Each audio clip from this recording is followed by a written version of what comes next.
বাঁকুড়ার Onda super speciality হাসপাতালে বেআইনি নিয়োগের অভিযোগে একে অপরের বিরুদ্ধে পথে নেমেছে তৃণমূল এবং বিজেপি।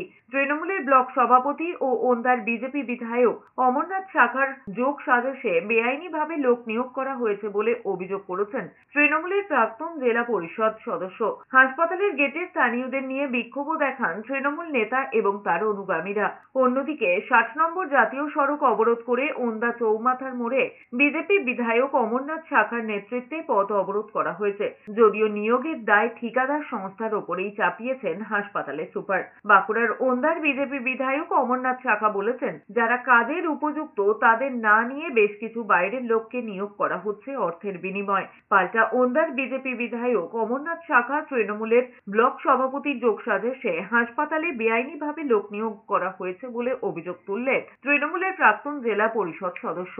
আমরা চাই যদি এখানে কোনো চাকরির দুর্নীতি হচ্ছে সেটা যেভাবে প্রসেসিং হয়, যে একটা অ্যানাউন্স হলো যেখানে নিয়োগ হবে, ছেলেরা এখানে পরীক্ষা দেবে, পরীক্ষা দিয়ে ইন্টারভিউ হবে, সেভাবে নিয়োগ হোক।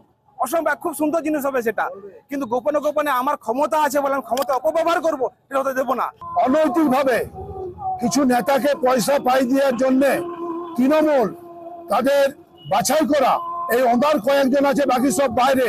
কাউকে 70,000 কাউকে 50,000-এর বিনিময়ে নেতাদের সামনে দুর্গাপূজা আসছে, মা আছে, বাবা আছে, শালি আছে, সেলাজ আছে, বউ আছে, তাদেরকে যাতে দুর্গাপূজায় ভেট দেওয়া যায় এইভাবে 28 জনকে নিয়োগ হয়েছে।